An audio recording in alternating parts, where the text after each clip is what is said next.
Sweet. Been waiting to do this for a while. Yeah. And we're doing it in We person. got this nice stylish pillow here too for It's a buffer. It's the buffer zone. the buffer zone. It's the buffer. Listen, this is my side of the couch Yeah. and this is your side of the couch. This is the what DNC, like it did not what's Do that? not cross. Yeah, do not cross. What's that thing in North and South Korea? There's that little buffer zone. The gray area. The gray You should area. probably get your mom in here in case you cross the line. Yeah. Somebody can tell. Somebody can really straighten me out because my dad won't help. Wait. So proximity. Yeah. I don't know, as we were talking, like I think one of the things that is important for people to know in life is that you gotta be first off, you gotta be like really selective about who you allow to be in your inner circle, like the people that you want to be emulating and following. Yeah. And it started for me a number of years ago. I mean, I got sober 7.5 years ago, and I had to change hanging around with drug addicts to hanging around with people that were recovering drug addicts. So that was like the first example of that. And then going forward, I just was able to take that same principle that helped me in early recovery to say, oh, if I want to be around guys who know more spiritually, I need to be around those type of people. I need to trade the people that are atheists for the people that believe something. Yeah. And then I need to be around the guys who can get along with their family as opposed to the people who can't. And so I just started upgrading, and I don't want people to think that you just discard people like rubbish. Mm-hmm. But people are in your life for a reason or a season. I really believe that. A reason or a season.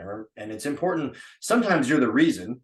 Like you're supposed to be in their life to teach them a lesson, not punitively, corporately. And other times it's just a season. Like we're close because we happen to be in the same place in life and the same place in space. Yeah. And then it just worked into that. And in business, I have found that it's been imperative for me to be around people that, number one, have more organization skills or something that I want, or they have something that I crave personally. Like maybe they're a great dad, maybe they're a great husband, or social's the way we all communicate, right? It's how we became friends. Right. I watch the guys so I know that they do this for a living, but everything on their social feed is about their kids and their family. Yeah. And then I'm like, dude, I need to be around that guy. Yeah. Because he's got something going on professionally. Yeah. But personally, that dude is hitting it out of the park. Yeah. And that is more important than any amount of money that you can come up with. And if you listen to people that say, look, owning a business means that you have to do this and then you can't enjoy all these other things like a family, kids, and what I mean? It's like, all right, that might be how you view it, but that's not how I want to view it. And so I have the choice then to, because we have some sort of similarity in business, you automatically think like, hey, I should connect with this person or just spend more time with them because there's that similarity. But is that true? Because do they have everything that you actually want? Right. You know what I mean? Or are they kind of putting in the false beliefs in your head that this is the way it is and there's no other way? Well, no. No. And actually, this is a great conversation to talk about. So growing up, let's back up. My dad told me fairly recently, maybe in the last year, that he said, I wish I would have talked about money and success different with you boys. Okay. Specifically with his sons, because I grew up with the understanding that I could either be really good in business or I could have a great marriage. Yeah. Because of the way he talked about money and the way that he held my mom in such high regard. And like the term that we would use today, he pedestaled my mom, right? Like he put her on a pedestal, elevated her up to this like status where nothing else could touch. Yeah. But what he didn't know is that when we were kids, we took that as the same pedestal. Like if you put mom or your spouse on a pedestal over here, the space was totally occupied and you couldn't have success. Okay. And so like I grew up with the idea that I could either be a great husband or I could be a great businessman. You couldn't have both. Yeah. Not true. You have to, you're looking at an or statement between those. Yes. And while the or is true in some cases. You can be a great businessman and a great husband. Yes. And the pedestal that my dad put my mom on over here was not the same pyramid or hierarchy or pedestal that you would put businessman on over here. Okay. I looked at it as like a zero-sum game where there was only one pedestal in life that you call life, and there was only one top. And for him, that top was my mom. Yeah. And I understood that to mean that I had one pedestal also. Yeah. And I couldn't have two tops. Yeah. And so he talked about that, and because we were talking and just opening up the ideas about the things that we believe that were 100% untrue. Mm-hmm. And that was one of them. And he said, I wish I would have spoken about that and gone into greater depth with you kids, because he goes, your other brothers don't have a dissimilar opinion than you do. It's like they picked up kind of the same thing. Yeah. And he said, I think I did you guys a disservice by framing the concept in a poor way. He said, I wasn't wrong by putting your mom there, and I also wasn't wrong by putting her above business. Yeah. But you guys could probably be better than I was. And I would hope that you could be. Well, when you, as a Christian, when you operate that way, we're instructed it's God, family, business, or God, spouse, business. Yes. You know what I mean? Like in that order, you're still naming them as your top three priorities. So they're all elevated beyond, over top of everything else. And they all need equal attention in that order, but they all have to have attention. You can't sacrifice one for the other. Yes. And so do you think that, growing up, your dad was figuring that out for himself, or that's just how he portrayed it to you guys and the message got a little skewed? I think my dad, like my parents did a great job first and foremost. Mm-hmm. I mean, they had 7 kids. And 6 of us are in business for ourselves, and my sister is a stay-at-home mom. Like the legacy of who they were is being carried on through their children. Mm-hmm. So they did a great job of teaching us that anything is possible. I think my dad just didn't think about when you talk about something with the surety that he speaks with. Yeah. Because he speaks with a great amount of conviction. Right? Yeah. I just clung to that as truth. And I said, there's no possible way that my dad is wrong. This is it. This is the answer. Yeah. This is like these things are true. Yeah. And I think that he spoke about it in that way, which is who he is. And it wasn't a fault of his own, but I think he just lacked the awareness to say, when I'm saying these things, what are they hearing? Yeah. Right. He didn't ask, well, son, what do you think about me saying, your mom's first? Yeah. And then I have business. Yeah. And so I think it's an important principle in life to say, okay, Kyle, we're going to have a really tough conversation. Can I actually treat you like a full human? Can we hold our emotions in check? Yeah. And do I have your permission to be totally and brutally honest with you? Yeah. And then as you're going, say, Kyle, what are you hearing from me when I'm saying that? Yeah. Like, tell me what I just said, and then tell me what you heard from that. Yeah. Because I want to make sure that the message is very clear. Yeah.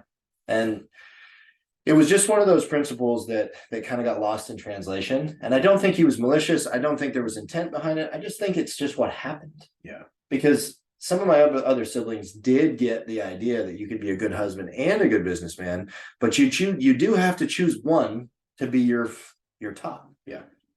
And so it is important, but it also, the world since my dad was that age, mm-hmm. which let's go back 35 years, mm-hmm.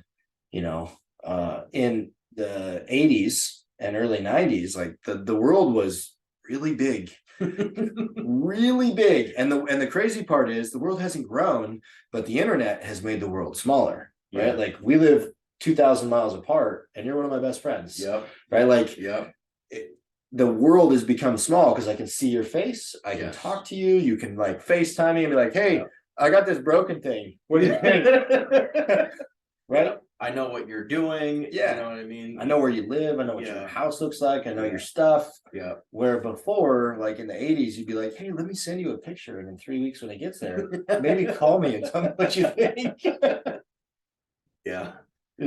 So it's the world's changed. The speed in which information is passed and received is almost instantaneous. Mhm. And that changes the way we communicate, and the awareness of what you're doing as a collective society has raised Yes. in some regards, and it's gone down in others. Like the Yeah. keyboard cowboy stuff is still out there. Yeah.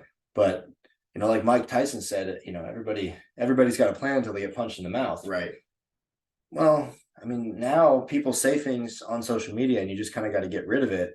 That's why your You circle have is to so run important. your own filter. Yes. You have to run your own filter. You have to qualify out what is and is not true, but you're not able to do that until you decide for yourself what it is exactly that you want, because then otherwise, you're absorbing all of these inputs. You know what I mean? We don't always have control of the inputs that get thrown at us, especially through social media.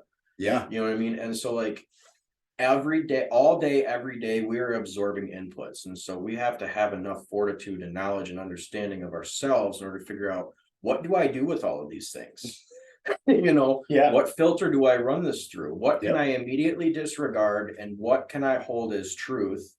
And a lot of that comes from me, especially in the last couple of years. Like before I look at anybody, I feel like I have to vet them, or before I listen to the words that they say and realize that, all right, I can look at you as a reputable source for me to learn from.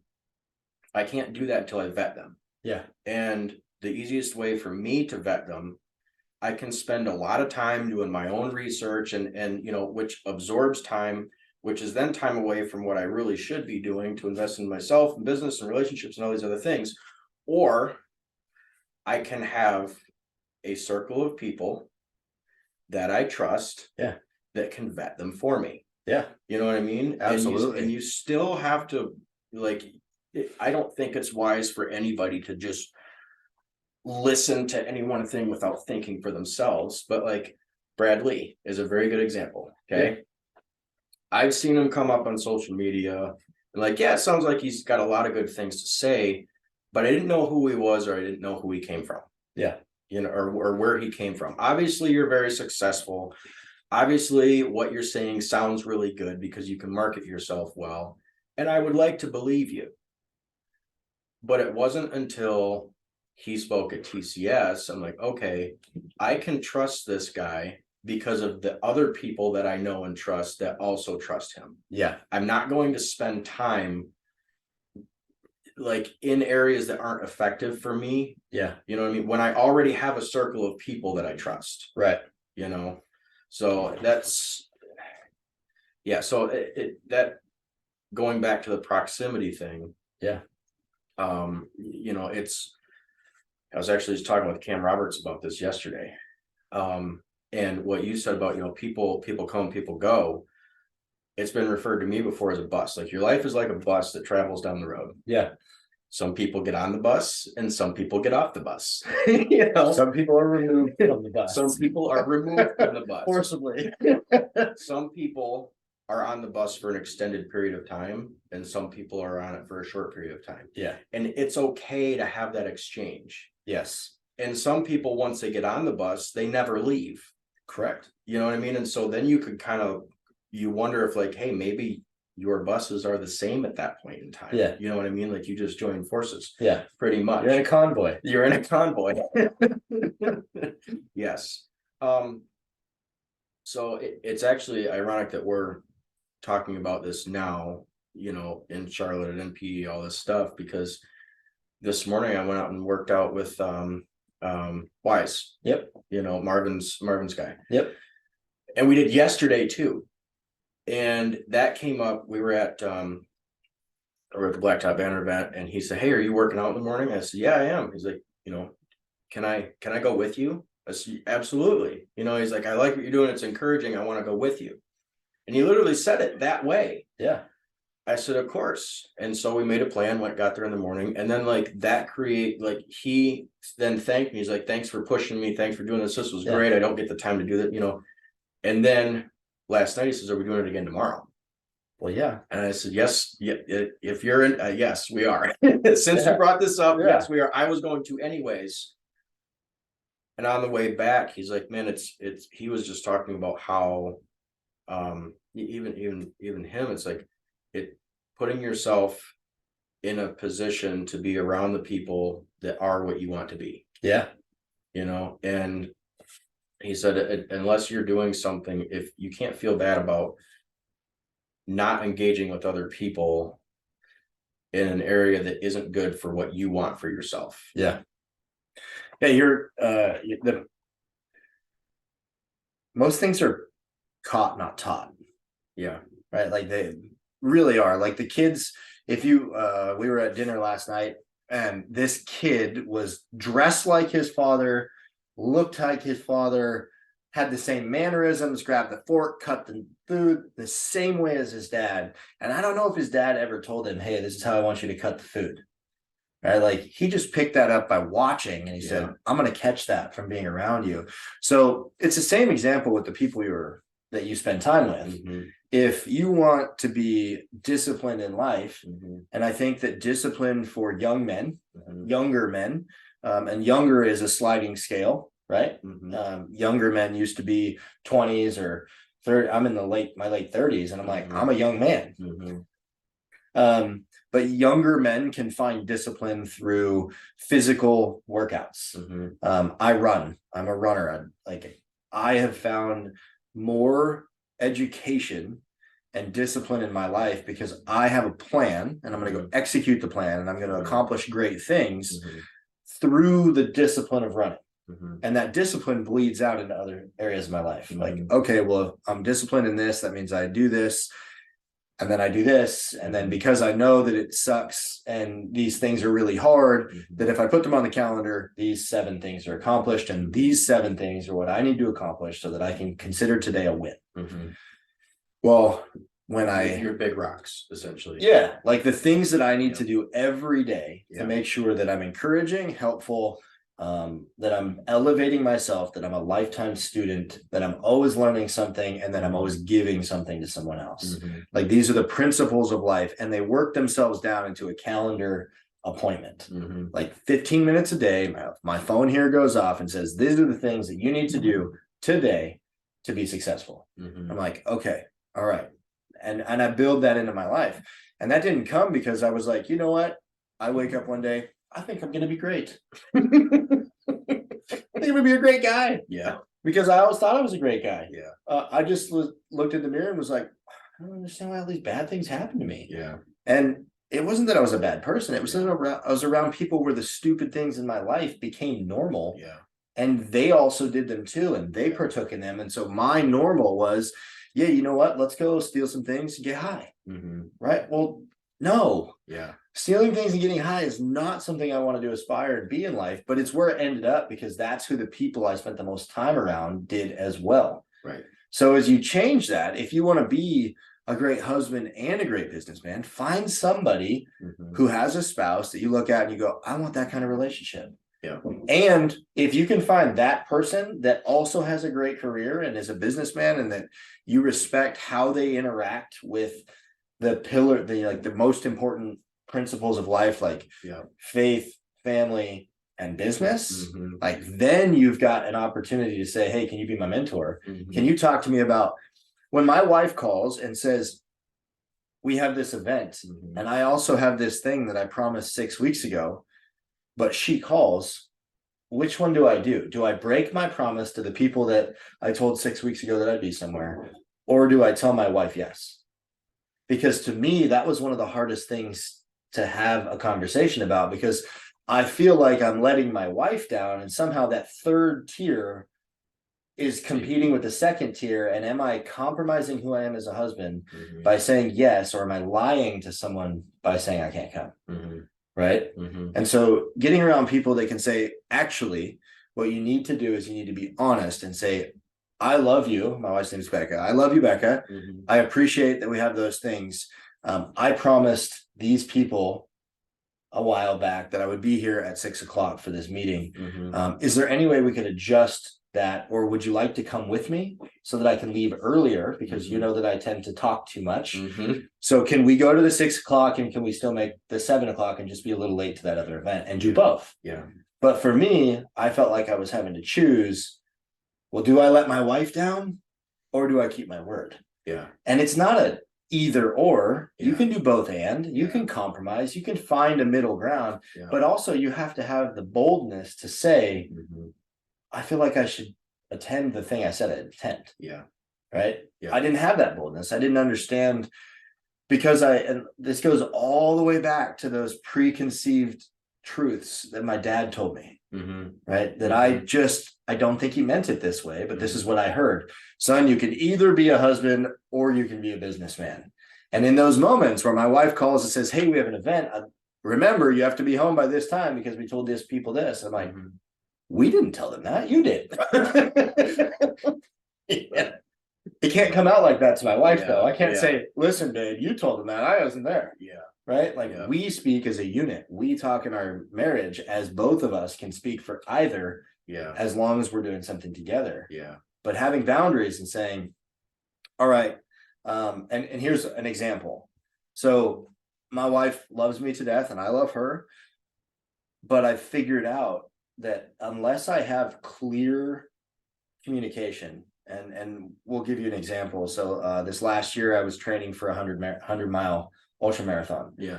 I had to run like every day. Yeah. When I would come home from work, if I showed my face in my home, she would assume I was home. So what I had to start doing is had to start finding out what her schedule was. And then I need to know if I needed to take my running stuff with me, so that when I got home before 5 o'clock, that she didn't know I was actually home yet. So if she's going to be home, I need to take my running stuff with me, and I can stop my truck 2 blocks from my house, 3 blocks from my house, park on the street, change in the truck, and then go for my run, and then drive the 2 blocks home after I'm done. Right. I couldn't show my house in the home because she would assume that I was now her husband. And so I had to start changing my routine so that there wasn't unrecognized or unmet expectations. Yeah. And she started seeing that, and eventually she said, well, no, if you need to, like, I don't want you to have to park down the street. Like, I drive by and I know that you're running. Like, it's silly that you're doing that. But she brought that to me because I said, well, it's hard for me to let you down. Yes. And so we had a conversation about it. She said, if you need to go for a run, just come in the door, greet me, give me the, like, hey, I love you, give me a kiss, and say, I need to go for a 5, 6, 10, 15-mile run. I'll be back in 1, 2, 3 hours. Yeah. So what you're talking about is communication. And understanding, yes, and aligned goals. And so your proximity might be of 2 people inside your marriage. Yes. But how you operate inside that circle is huge. Yeah. It can literally make or break a relationship. Yes. And I will tell you, I had a failed marriage before this one. I would love to thank my ex-wife for giving me a great marriage today. It sounds silly to say, right? Yeah. But there's a lot of truth to that. Yeah, I learned.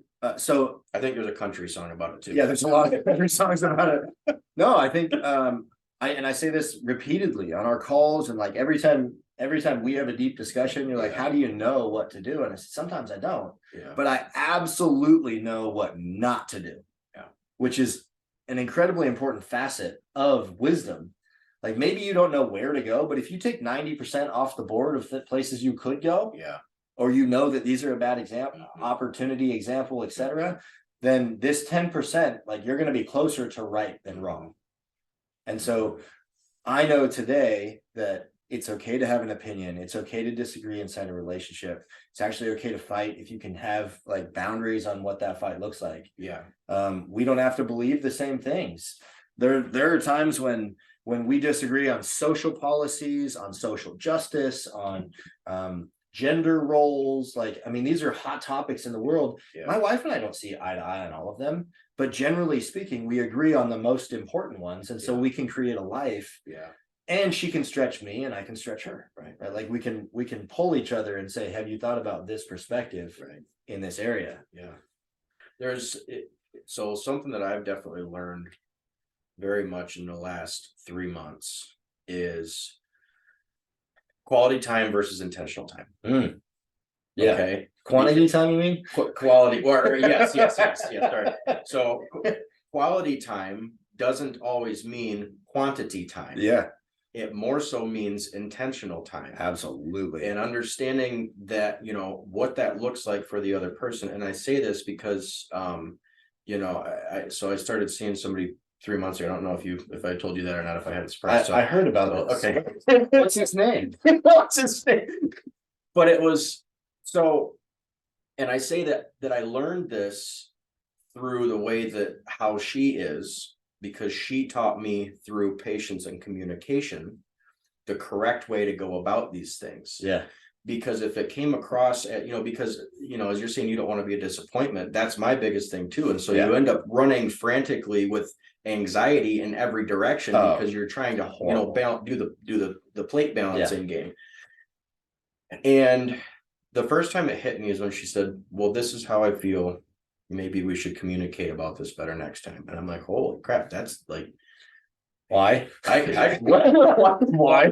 I can like, it immediately started because I'm not used to that. Yeah. And I'm not good at that either. So then I realized, I'm not good at communication or confrontation. And those two things work against each other. So now how do we confront and communicate effectively? But when she, you know, it came up about being a priority. And it's like, well, you are a priority, you know, and you could apply that to your wife. It's like, well, you are a priority.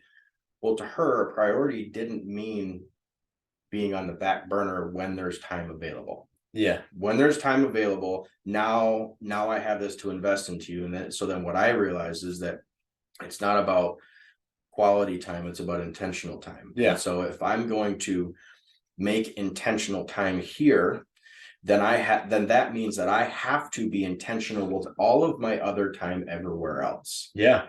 Which means that I have to then structure myself that I can, I'm going to say be everything for all of those. It sounds like a lot, but it's like, look, if you want to be somebody that does great things, and you have to have great habits. Yeah. You know, it's not easy. That's a heavy one. It is a heavy one. Yeah. But, you know, and so then you start to realize like, all right, I have this proximity here, you know, with whatever relationship you're in.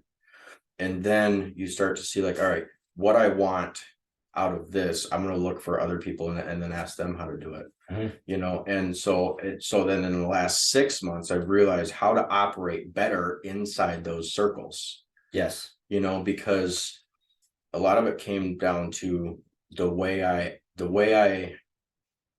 basically how I ask questions or how I learn from these situations. Yeah. Because if you go into, well, just, you know, your circle of people and you immediately bring up everything you're struggling with, there's no way to respond to that. Yeah. I call it fire hosing. Yeah. If you fire hose someone with information or your problems, there's no relationship there. Right. What you're doing in essence is dumping your crap on them and saying, what do you think? Right. What do you think? Well, I think I think you have a problem. Right. A lot of them actually. Right. And so where I've slowly gotten to is like, all right, I want to learn from the wisdom that they have to comment on my situation. So my questions started turning into hows. Yeah. You know what I mean? Like, your statements turned into questions. Yes. The statements turned into questions. I have a problem with fill in this, as opposed to saying, what would you do in this situation? Yes. Yeah. And that it's a simple nuance, but it's so powerful. Yes. Because what you're doing, and I don't know if you're aware of this, is rather than being confrontational, adversarial, whatever you want to call it, like psychologically, you and I are facing each other right now. Yeah. Psychologically, when you say, how would you do this? And you point this way, when you put somebody shoulder to shoulder with you and you look at the same thing, psychologically, you both get in the boat working towards a common goal. So they might not know it and you might not know it, but you just ask them to help you. And there's nothing more important to the human psychology than feeling value from someone else by helping them in some way. Yeah. It will transform the way that you influence people around you when you start to frame the questions and the information that you're sharing in a way that says, hey man, I got a problem.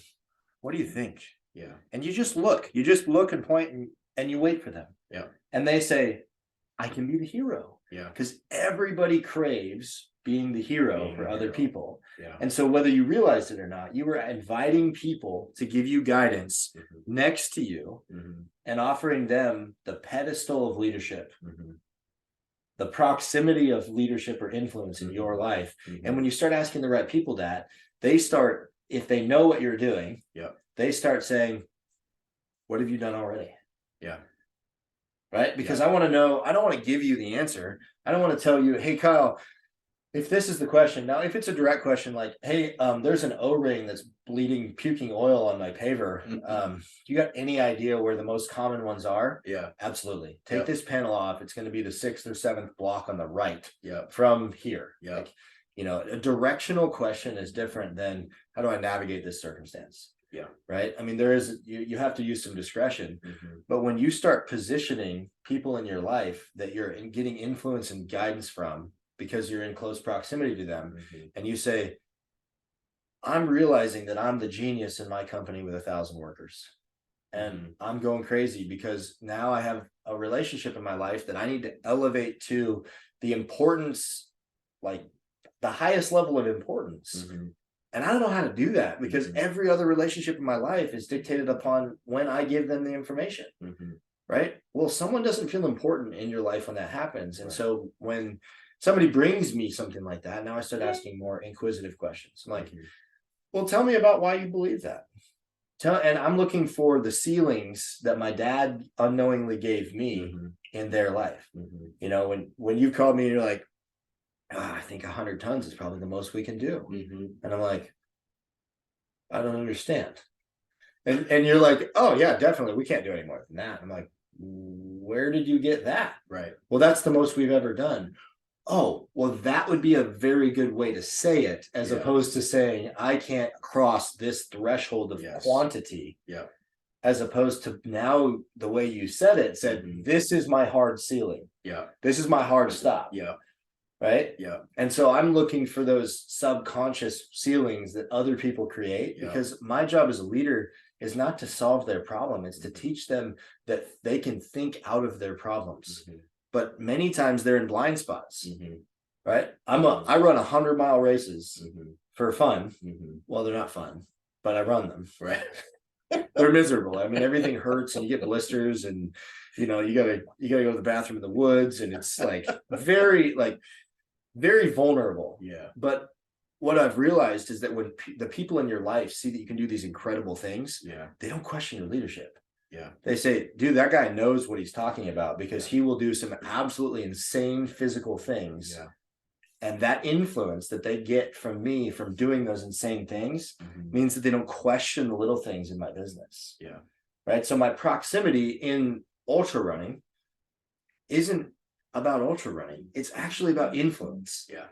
And so what I figured out, the life hack, if you will, the here's 5 steps to getting better. Yeah. Go do hard things. Yeah. Let people see it. Yeah. And when you have influence by doing those hard things, you elevate yourself in the stature in their life. Yeah. And they don't question when you say, hey, I need you to do this. Right. Or what they're like, I'm so broke, I need a raise. I'm like, no, we need a budget. Right. Like the problem isn't how much money you make, because you make plenty of money, bud. Yeah. The problem is that you don't know how much money you're spending. Yeah. Right. Yeah. Because he's like, well, I make $72,000 a year. I'm like, that's plenty of money to live on. It's plenty. Like they're like, oh, I take home $5,000 a month, and with my 5 kids, I get $1,000 a month in food stamps. And I'm like, how do you not have any money? Yeah. Right. Like that, but it's the symptom. They think that money is going to solve the problem, or whatever their solution to this pain point is, as opposed to actually looking at the root cause. And I think that's been one of the biggest growth things in my life is, okay, well, I was lonely. I wanted a relationship. I was a terrible boyfriend. I was an absolutely horrendous husband. I was so selfish that it was all about Keith. When Keith talked about Keith, Keith became a victim, and Keith would tell Keith he was right. And it was just this spiral down to the bottom. And I was, just swirling the toilet bowl. Yeah. Right. And start getting around people who have good relationships. And like, you just were really honest with your wife. How do you do that? right? Like, and then that bled into, well, I learned that at work, and I'm like, okay, how do I learn it at work? It seems far less risky with the guys at work than it does with a woman, because I don't have to go home to them. Yeah, I I don't to leave them. yeah, I can like have breaks between that relationship. I gotta live in this one, right? And so I started practicing those principles at work, exercising and trying out and growing in situations where it wasn't going to adversely affect my personal life at home. And over time, a little at a time, and I would tell people, wisdom and maturity is like a set of stairs that never ends. Yeah. Right. Some of the stairs are, and they're not regular stairs. Some of the stairs are really big, and some of them are really little, but they constantly go up. And the more you learn, the more easily you can step up that next step.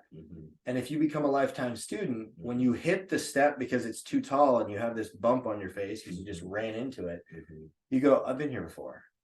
And not only have I been here before, you know what, I know someone that I can ask about this. And if they don't know, they probably know someone that I could talk to that might have some, some insight. Right. I learned something that's very similar to what you said about, the subconscious ceiling. Yeah. And just recently, so my cat rep, who's his name's Jeff Bauer, really good guy.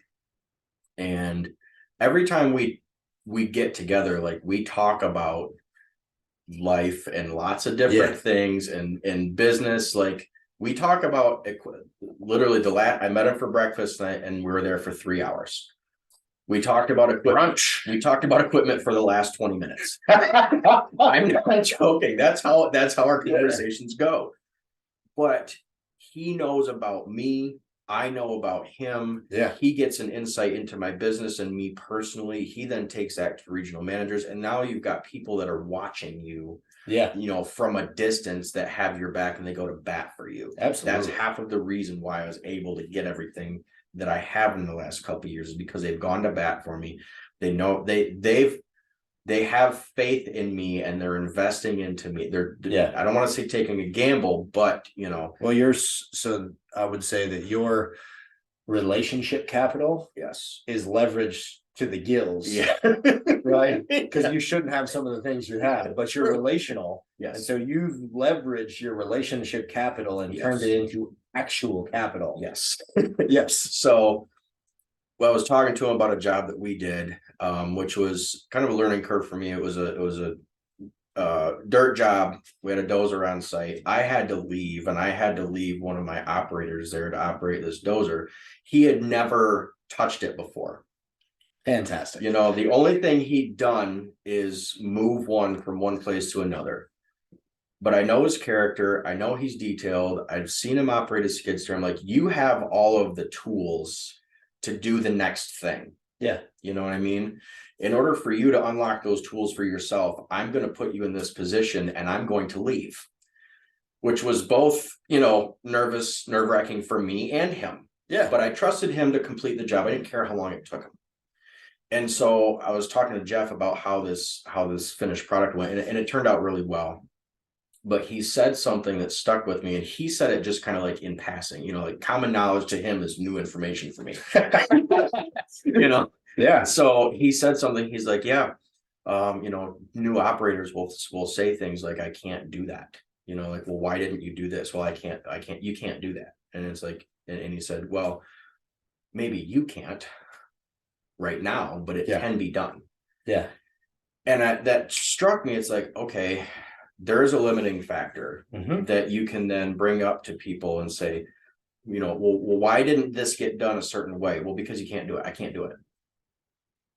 But it doesn't always come out as I can't do it. It comes out as you can't do it. Like it can't be done because I can't accomplish it. Yes. Yeah. And so for me to just realize, and it's such a simple thing that I feel like people should just know, is like, well, okay, maybe you can't right now. And because you can't, then you feel uncomfortable about admitting that. Yeah. Or were you the lid? Right. You're saying me? Were you your proximity to him? Oh, the ceiling in his life. Yep. He was, John Maxwell, we saw him last week.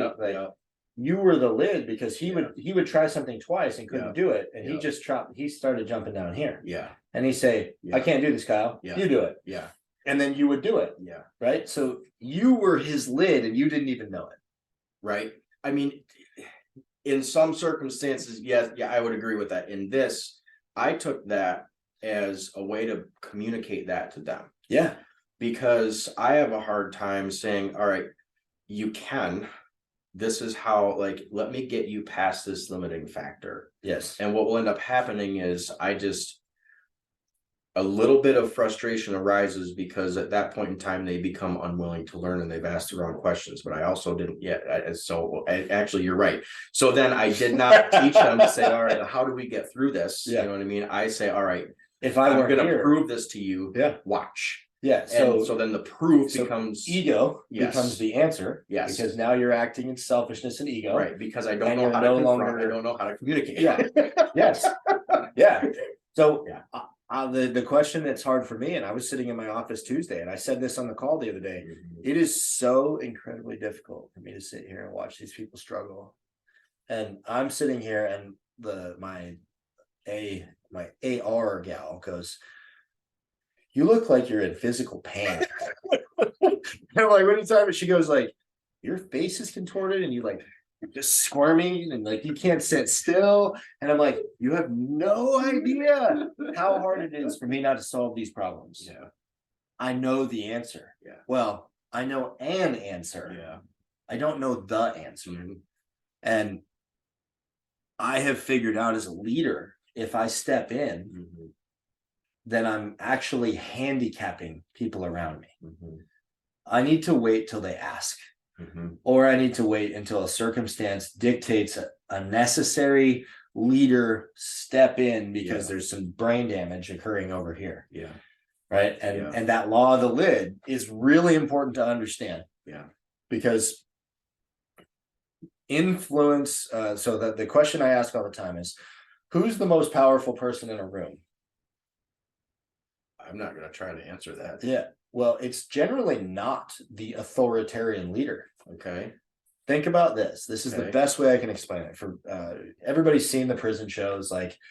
So the authoritarian leader in a prison yard is the guy with the gun. Yeah. Right. It's called the guard. Yeah. The guard has the radio. He's got the controls. Is he the leader? Typically, no. No. Typically, no. No. There is a symbiotic relationship between whoever runs that prison yard and the guy with the gun. The guy with the gun equally needs the guy that runs the yard, and the guy that runs the yard equally needs the guy with the gun. But the guy that runs the yard arguably has the most influence on the group of people there. Yeah. The gun can fight that influence from time to time. Right. Right. Or whatever it is. Yeah. But influence is whoever has the most power in the room, not authority. So when you're walking into these situations of proximity, watch who is the thermostat, who changes the temperature of the yard, and watch who's the thermometer that tells you the temperature of the yard. Right? What I'm learning is that 4 years ago, I said, I don't want to be a dictator in my business. I want to be a coach. And the more that I coach, the harder coaching becomes, because now what my goal is to elevate people so that they can have proximity to people that they weren't around. Yeah. Like, okay, well, maybe having a house is possible. Maybe if I want to have a house, I need to have a budget. If I want to have a budget, I need to understand numbers. If I want to understand numbers, then I need to get what math is, and I need to understand taxes. Right. And my job is to teach them one principle at a time. Just one. It's not, hey, if you want a house, save this, get your credit number this, then have 3.5% down, you get an FHA, and you get your mortgage, your PMI, and blah, blah. Right. Like, it's not my job to do all that. My job is to teach them one principle at a time and say, we can get you to be a homeowner, but we got to get a few things done first. Because I know that you want a home, and I get it. But you can't have a home if you got 3 mortgages or 3 car payments and maxed out credit cards. Right. Doesn't work like that. You will always be wanting something and you'll never have the capability to get it. So, and you won't be able to create baby steps or goals that can get you there. And so, like, our job as leaders is to become teachers of all these principles that allow our people to say, okay, well, Kyle got a new paver. He got someone to take a risk because nobody should have given you a paver when you got a paver, but you had relationship capital that you exchanged for an actual physical asset in your business. And I have the same thing. Like in my business, there are times when, and it's like unfathomable to think, they're like, why would somebody offer you that? Well, it's because they believe in us. They believe in the mission. They know the values. And it's the same thing in your life. Like you got to get around people who are going to take a chance on you. Got to get around people who, when they look at you, they're going to go, yeah, I need to be on the bus with this guy because his destination is going to be really cool. Right. Like think of the coolest destination you can come up with. Everybody's got their, their perfect dream destination. Like, dude, that guy's going there. Right. I have faith that when I get around people, I'm like, I'm going to get Kyle to the place in his life where he can have a fully functional business. He can take a paycheck 12 months a year. He has a full functioning team with a sales staff, a finance staff, and a production staff. And he's going to get flying private. Him and Steve Flaherty are going to have their jets and they're going to race to a destination, right? Because it makes sense if you're going to go somewhere to get there faster than the other guy. We might as well make it a competition. Yeah, I mean, but like I have full faith that as long as I'm one step ahead of the guys that are behind me, and I can continue translating and transmitting information to you, then I'm going to get where I want to go. Right. And as long as I make my focus pouring into the people around me saying, all right, what do you need? Then the byproduct is I get a lot more than I ever deserve. Right.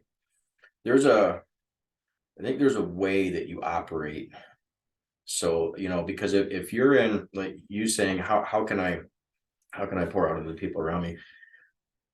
That needs to be looked at when you're in a situation to where you're learning from people also, because when you find the place that you need to be in the middle of, which is another conversation. How much time do we have, by the way?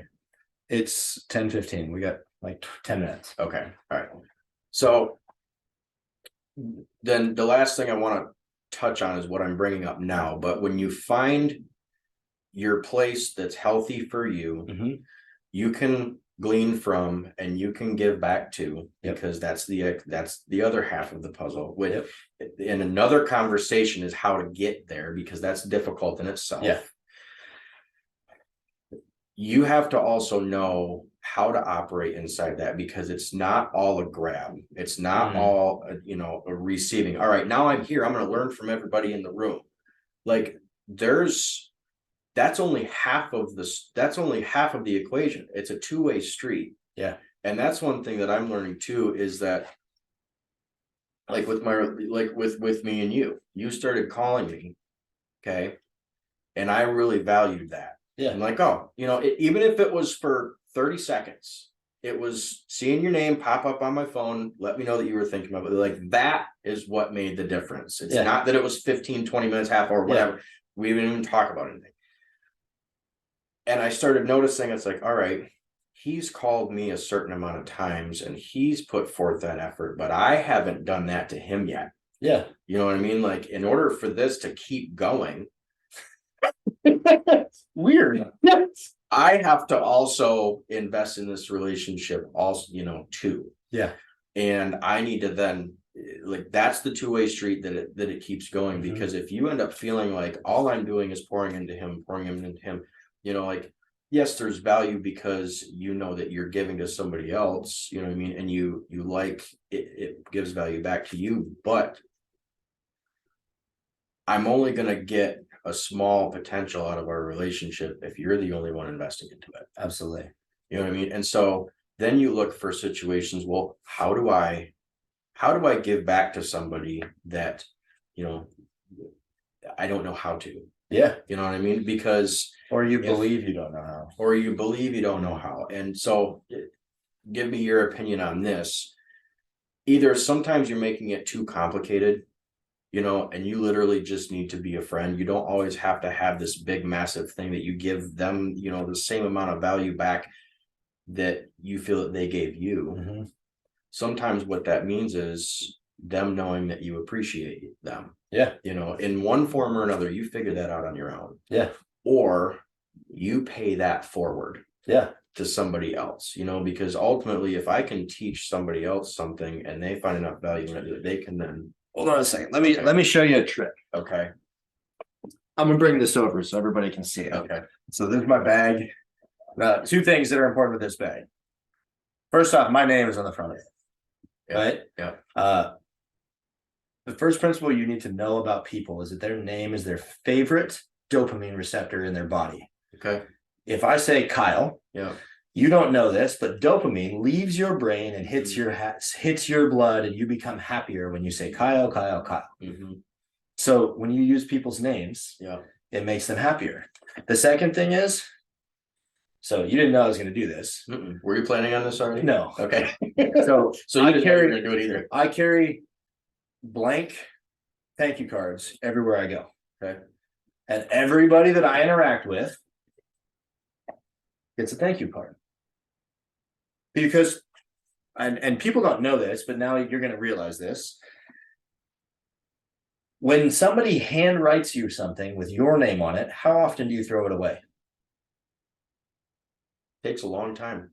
How much of the things sitting on your desk or your place right now, how many handwritten cards or handwritten notes with Kyle written on them do you throw away instantly? None. None. No. That's my point. Yeah. If you believe you don't have anything to offer someone, you're wrong. Yeah. Because everybody's favorite topic is them. Everybody's so Yeah. ask questions. Yeah. You know, and if you're talking to some celebrity and you got this big old man crush or whatever, like ask them how their family is. Mm-hmm. Hey, what's important to you? Mm-hmm. Well, I want to give back. What does that look like? What does it do for you when you do that? Mm-hmm. Right? Like you don't have to offer them some great value or insight. Mm-hmm. You just have to show appreciation for who they are. Mm-hmm. One of the easiest ways is to write letters. Mm-hmm. Handwrite them. Do the thing that's really inconvenient. Mm-hmm. We spend enough time in the winter on airplanes that I bring these because I sit and I write these on airplanes. That's my task. Mm-hmm. I can still watch my movies. Yeah. I can still be completely unplugged from everybody else, Yeah. but I can I can have purpose in that time. Yeah.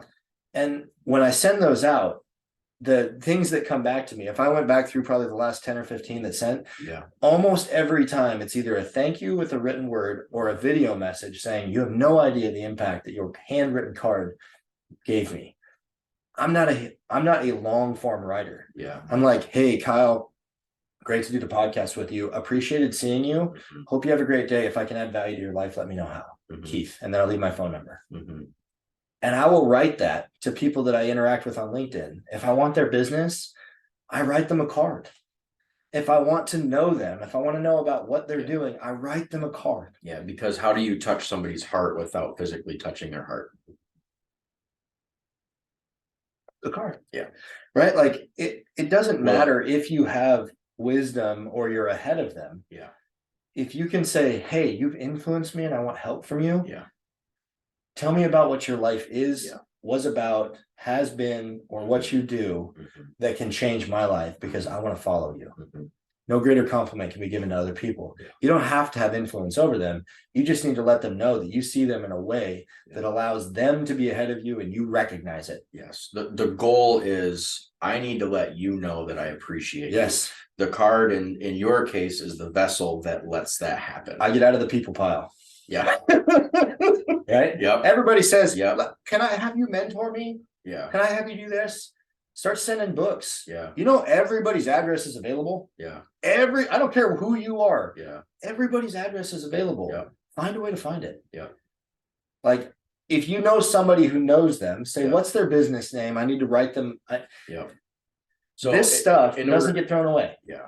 And it's, I mean, tactically, I mean, you can call it tactical or you can call it selfish, but if you want the attention of somebody, you have to give first. Every time. You have to give first because you're trying to get them to feel something so that you can then feel that in return. Yeah. If, you know, in this case, the card, I want you to feel appreciated by me. Yeah. When you feel appreciated by me, you're going to want to repay that favor because the way that we're built is it's better to give than to receive. Yeah. I'll give you a couple of tips.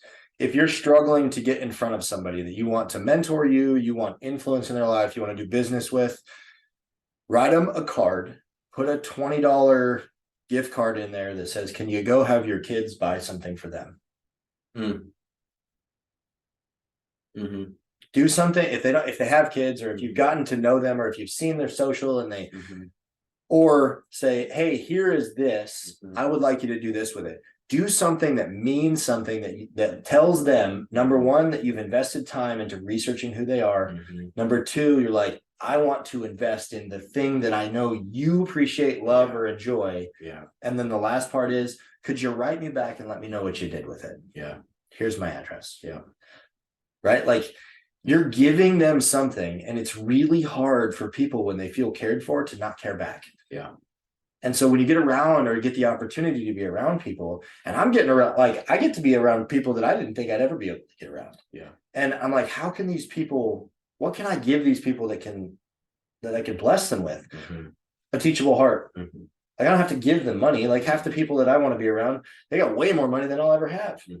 Okay, well, what can I offer them? I can offer them a story. I can offer them an opportunity to teach me something. I can tell them how they've impacted me before this. There's so much more you can do. And often we go to, what can I give them? Dollars. It's empty. You know, it's like, why does that really, really attractive person, why are they with that other person? It's not because they have so much to offer them. It's because of how they make them feel. It's how they make them feel. And that's it. Make people feel like they're valuable, seen, heard. Everybody wants to be seen, heard, and appreciated. Or valued. It depends on which. Seen, heard, and valued. If you can make people feel seen, if you can hear them and you can make them feel valued, the opportunities in life are endless. I'm going to say this, and it could, keep going, but I'm going to say it and then we'll stop. But, I've experienced this lately, and I can comment on it because I've had to qualify it out for myself, is that when you're looking to give somebody value, like what you're doing, what you're talking about with the cards and with sending them something for their kids and whatnot, you're taking an extreme measure that not everybody does, for one thing. And so if it's new to you, then it's uncomfortable. You don't know exactly how to feel about it for the first time, because you're taking a big step that not many other people do. If you're struggling with that, you have to ask yourself, and this is for any sense. And I told this to a couple people about, because me posting stuff about working out, it's encouraging to them. And then they think, I want to do that for other people too, but I'm just not, I'm not about it yet. And this is how I responded. I said, okay, why do you want to do you really want to do that for other people and give them the same feeling that I gave you? Well, yeah. Okay. If you're concerned about how it would make you feel, now you're not thinking about them and you're putting it on yourself. It's become selflessly selfish. Right. So then you have to ask yourself, who is this about? You or them? If it's about them, and you realize that, and like have that conversation with yourself, you remove yourself out of the equation and your feelings don't matter anymore. And now you have the courage to go execute on those things when you're not thinking about yourself. It's a powerful concept to get under your belt. Extremely powerful. The more givers gain. That's probably but the more you give, and the more you give, and the more you give, the more comes back. But you can't give to get back. You have to give. Just to give. And you find courage in that too. When you remove yourself out of the equation, you get paid to give. You do. Eventually it'll come back. My business, from when I went from being selfish to understanding that the more I give, the more I get, went from $1 million a year to $17 million a year.